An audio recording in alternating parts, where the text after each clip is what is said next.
Una palabra, quiero darte una palabra de reflexión, una palabra de enseñanza. Vamos a estar hablando bajo el tema, escucha bien, vamos a estar hablando bajo el tema código de autoridad. Código de autoridad. Yo quiero que busques conmigo la escritura. Vamos a leer dos porciones alternas que usaremos como base, pero no obstante, vamos a ir a varios pasajes de la escritura porque quiero quiero hoy enseñar a través de esta palabra. Quiero que saques tus materiales para hacer anotaciones y que corrobores esta escritura y que la misma pueda bendecirte. Amén. Que la misma pueda bendecirte. Filipenses capítulo 2, versículos 9 y 11. Si quieres la puedes bajar un poco la luz, específicamente de aquí. Filipenses 2, del 9 al 11.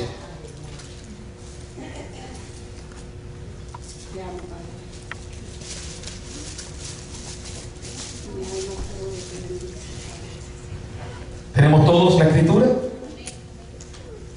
Filipenses 2, 9 al 11. Y lee de la siguiente manera: por lo cual Dios también le exaltó hasta lo sumo y le dio un nombre que es sobre todo nombre. Diga conmigo, sobre todo nombre. Para que en el nombre de Jesús se doble toda rodilla de los que están en los cielos, en la tierra y debajo de la tierra. Diga conmigo, cielo, tierra y debajo de la tierra. Escucha bien esto, iglesia. Dios nos ha dado un poder, Dios nos ha dado una autoridad, y como iglesia nosotros tenemos jurisdicción sobre tres mundos distintos. Tú tienes autoridad arriba, tienes autoridad en la tierra y en su nombre aún en las profundidades de la tierra.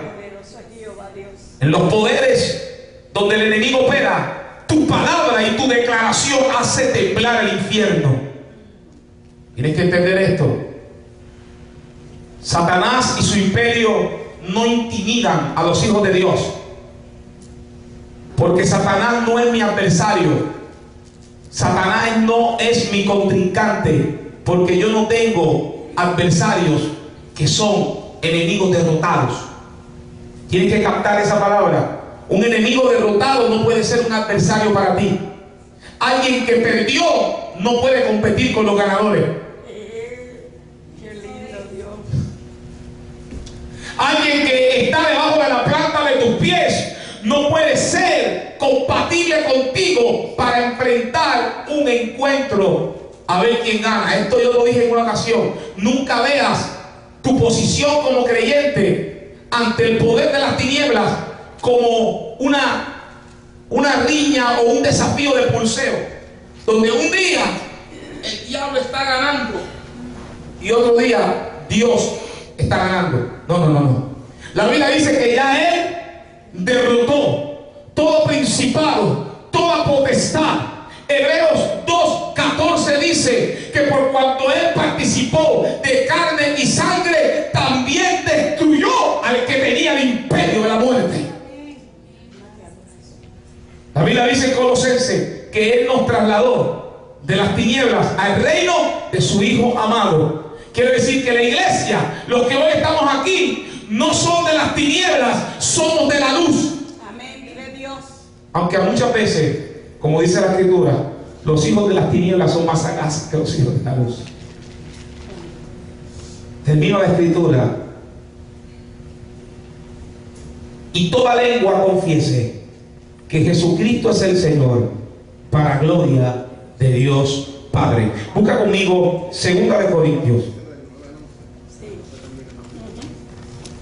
Tenemos por ahí una lucecita que como que está, ¿verdad? 2 de Corintios, eso lo puedes editar. 2 de Corintios, capítulo 4, versículo número 13.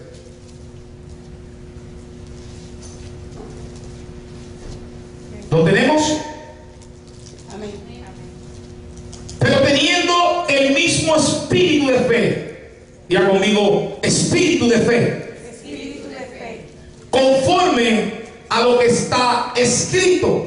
Y ahora viene una gran declaración poderosa. Creí, por lo cual hablé. Nosotros también creemos, por lo cual también hablamos. Amén. Quiero hablar en esta tarde sobre código o códigos de autoridad. Cuando nosotros podemos definir lo que es la palabra autoridad, llegamos a conclusiones poderosas y retos y desafíos que nos van a hacer entender quiénes somos en Cristo Jesús y cómo manifestar nuestra autoridad en Él. Porque no es lo mismo que tú tengas una identidad clara a que tú manifiestes el resultado de esa identidad. No es lo mismo decir que la presencia de Dios está aquí a decir que la presencia de Dios se está manifestando aquí. Porque la presencia de Dios está en todas partes, pero no se manifiesta en todas partes. Pero nosotros tenemos un calificativo. Nosotros representamos un poder. Nosotros somos el agente de Dios para cambiar, para trastornar, para bendecir, para afectar positivamente. Todo lo que tocamos, vemos, todo lo que está a nuestro alrededor tiene que ser afectado y tiene que ser bendecido a través de lo que tú eres, a través de lo que yo soy. Por lo tanto, yo tengo que aprender a manifestar este poder que está en mí. Tú tienes poder. Pablo dice en Efesios capítulo 3, versículos del 19 al 22, él habla de que Dios desea bendecirnos mucho más abundantemente de lo que nosotros pensamos o imaginamos, según el poder que actúa en nosotros. La palabra poder en el griego se traduce como dunamis, y dunamis es dinamita, dinamita que explota para alcanzar territorio y circunscribir que ese territorio alcanzado te pertenece. Quiere decir que donde quiera que tú te paras, tú tienes que declarar que lo que pisa la planta de tus pies, tú puedes poseerlo para el reino, y Dios secunda tu palabra. Y lo que tú dices aquí en la tierra como amén, Dios dice allá en los cielos, así sea. El respaldo mío no viene de la Casa Blanca. Allá quizás no me conocen. El respaldo mío no viene del gabinete del presidente. El respaldo mío no viene de la influencia más grande de gobierno que pueda haber en la ciudad donde resido. La autoridad y el poder que está en ti viene de un reino sempiterno. La autoridad y el poder que está en ti viene de uno que no tiene principio ni tiene fin. La autoridad que está en la iglesia viene de uno que declaró: yo soy el alfa y el omega. Cuando tú defines la palabra autoridad, la palabra autoridad es poderosa porque quiere decir exancia. Escucha bien esto, porque es una palabra compuesta o una palabra que tiene tres significados o tres connotaciones poderosas.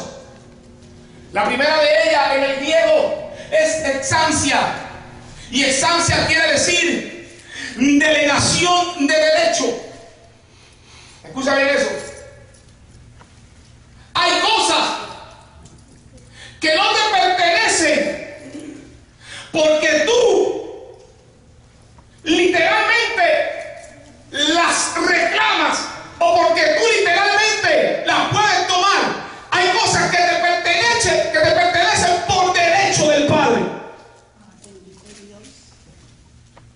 Tienes que entender esta gran verdad.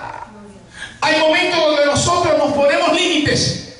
Hay momentos donde nosotros nos ponemos restricciones. Hay momentos donde nosotros impedimos lo grande que viene de Dios para nuestra vida, porque no creemos que ese derecho es de los hijos.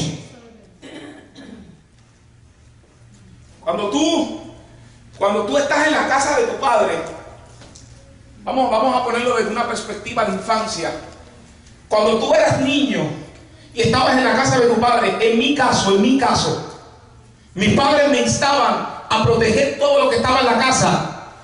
Pero yo me sentía contento porque cada semana veía cosas nuevas que aunque yo no las había comprado, me pertenecían. Eso es así. Yo me ponía contento cuando veía el trono de la mueblería Mendoza que llegaba a casa y yo decía, mami, ¿qué es eso? Y me decía, son muebles nuevos. Y cuando los ponía yo me sentaba y decía, wow, son muebles nuevos. Yo no hice nada para que estos muebles llegaran, pero están aquí en casa y son míos.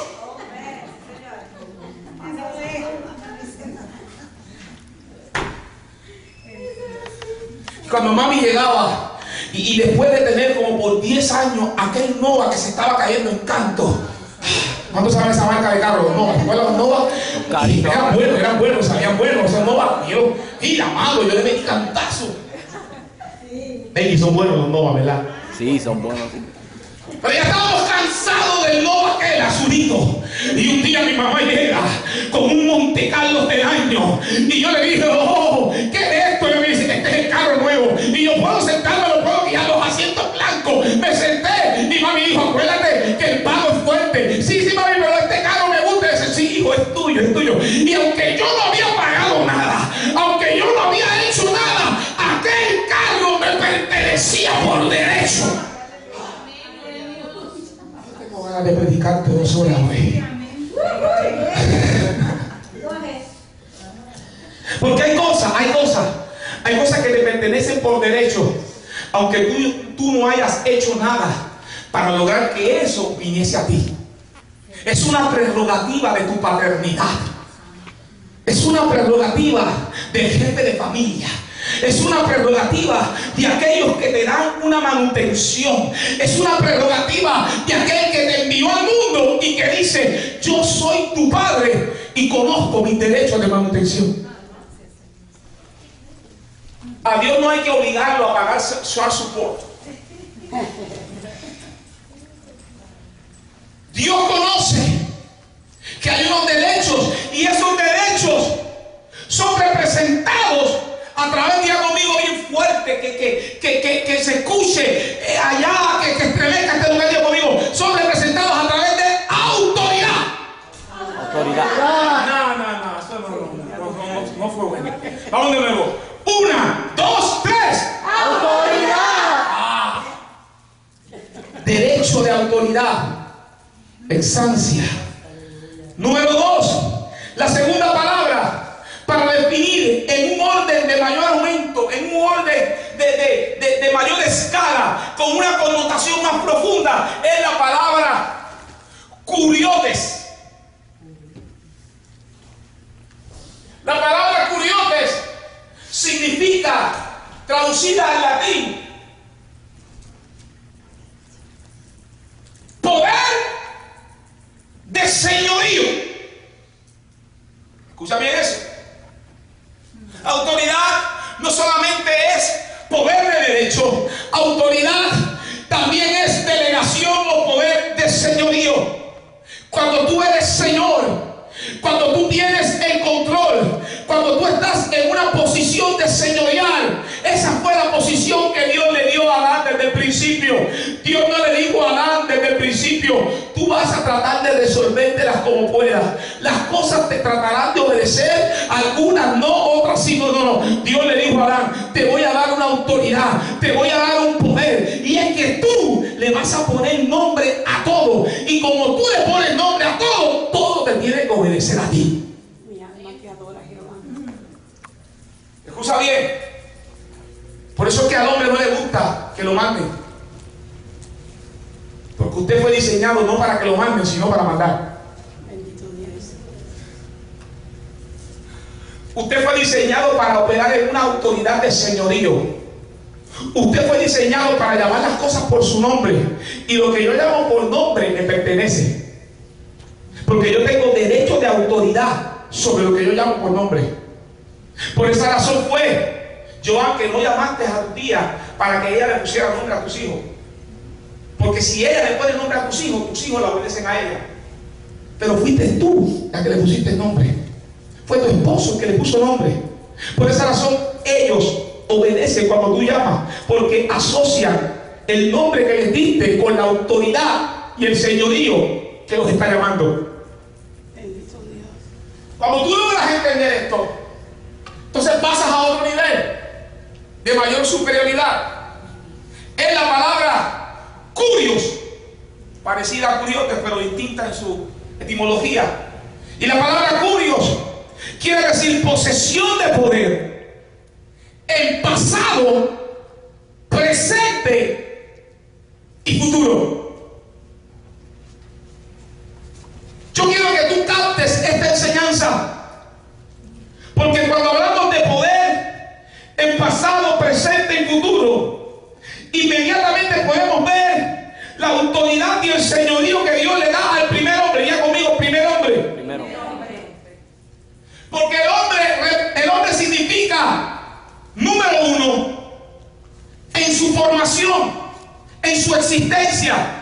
El hombre fue el primer ser viviente, el número uno. Pero escucha esto, en su representación, el hombre no es el número uno, el hombre es el número 6. Porque Dios lo hizo, ¿qué día? El día sexto.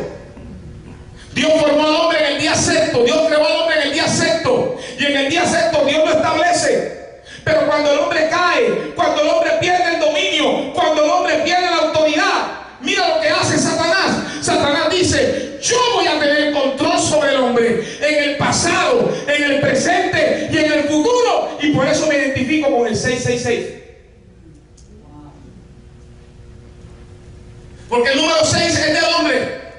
Satanás está diciendo: voy a tener dominio del hombre en el pasado, voy a tener dominio del hombre en el presente y voy a tener dominio del hombre en el futuro.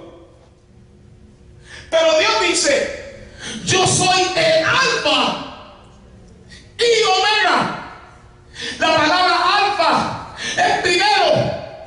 La palabra I viene del griego, del hebreo protón, que significa segundo, y la palabra omega viene de lo tercero o el futuro. Es Dios diciendo: ahora yo voy a establecer mi dominio y mi control para tener poder sobre el pasado, sobre el presente y sobre el futuro. Quiere decir que cuando el hombre se dio su autoridad, cuando el hombre entregó al enemigo lo que Dios le había dado, ¿qué fue lo que Dios le dio a Adán? Autoridad, poder, señorío, dominio. ¿Qué es lo que hace Satanás? Satanás no vino a robar la autoridad del hombre. Satanás vino a hurtar la autoridad del hombre. ¿Sabe por qué? Porque el que roba, la definición de robar es tomar con violencia. Pero la definición de hurtar es llegar sutilmente, tratar de meterme como que no estoy, ir desplazando poco a poco hasta quedarme con todo. Satanás no llegó al huerto diciendo: yo soy el diablo y vine a buscar a Adán. No, él llegó con que Dios te ha dicho. Y empezó a trabajar en los sentidos. Empezó a cambiar las verdades por mentiras. Empezó porque ese es el plan del enemigo. Escucha bien, el enemigo nunca vendrá como un violentador. El enemigo va a venir a través de cosas sutiles. Tú tienes que tener una óptica espiritual afinada. Tienes que lograr captar los movimientos. Por eso la Biblia dice que no ignoremos las maquinaciones del enemigo. No podemos estar en una actitud donde cuando Satanás quiere entrar y quiere tratar de cautivar, tú ignores eso. Porque si tú ignoras eso, él ganará ventaja. Él tomará territorio. Él tratará de influenciar, Él tratará de desplazarte, Él tratará de robarte lo que Dios te ha dado. Porque cuando tú pierdes tu identidad, cuando tú pierdes tu autoridad, cuando tú pierdes tu poder, tú sigues siendo hijo del reino, pero tu operación en el reino se torna limitada. Eso fue lo que el enemigo hizo. El enemigo entró, y cuando el enemigo entró, desplazó a Adán. Y cuando desplazó a Adán, se llenó del poder y del derecho a la autoridad que Adán tenía. Él dijo: Dios te dio un derecho a la autoridad, pero tú me lo cediste a mí, porque yo sutilmente te lo quité. Quiere decir que ahora el que tiene el derecho sobre toda la naturaleza soy yo. Bendito Dios. Por eso es que antes Adán podía llamar a un caimán por su nombre y poner su cabeza dentro del caimán. Y el Carmel no podía cerrar la cabeza, porque Adán tenía la autoridad, y la autoridad demandaba que ese animal respondiese a aquel que le había puesto el nombre. Pero cuando Satanás toma la autoridad, todo es tergiversado, los animales se vuelven feroces, la naturaleza se vuelve contraria, y todo el caos que crea el imperio satánico. Porque él tomó el sistema, el mundo, lo convirtió en caos, en tinieblas. Él tomó el derecho a la autoridad. Él tomó la posesión de autoridad. Por esa razón el Padre dice: necesitamos crear un plan para enviar a alguien divino que se humanice y que se tenga que humillar sometiéndose a la autoridad del príncipe de las tinieblas. Bendito sea tu nombre. Y Jesús dijo: yo voy. Escúchame bien. No fue una cosa sencilla. Él dijo: ¿cuál es la puerta? ¿Cuál es la puerta para entrar al mundo de los vivientes? ¿Cuál es la puerta para enfrentarme al poder de las tinieblas? ¿Cuál es la puerta para recuperar lo que Adán perdió? Porque en Adán hubo pérdida, pero en mí hay recuperación.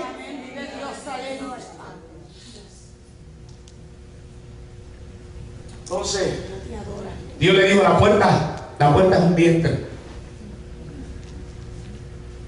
Porque para que la autoridad se manifieste y domine, tiene que tomar un cuerpo. Porque el dominio no es en la atmósfera, es en la tierra de los vivientes. Nosotros tenemos cuerpo, alma y espíritu. Somos seres tripartitos. Tenemos una relación, tenemos una conexión. Hemos sido, no somos como Adán, porque Adán perdió un derecho y un privilegio. Pero algún día tú y yo lo vamos a recibir cuando tengamos cuerpo glorificado. Pastor, ¿y cuál fue el derecho y el privilegio de Adán? Era que Adán podía convertirse en materia y dominar donde estaba el muerto, pero también podía convertirse en energía y salir a las constelaciones de la tierra. Pero algún día vamos a volver a esa posición. Algún día este cuerpo va a ser, algún día vamos a ser como Jesús, que después que resucita, todas las puertas están herméticamente cerradas, pero Él atraviesa las puertas y le dice: paz a vosotros, aquí estoy.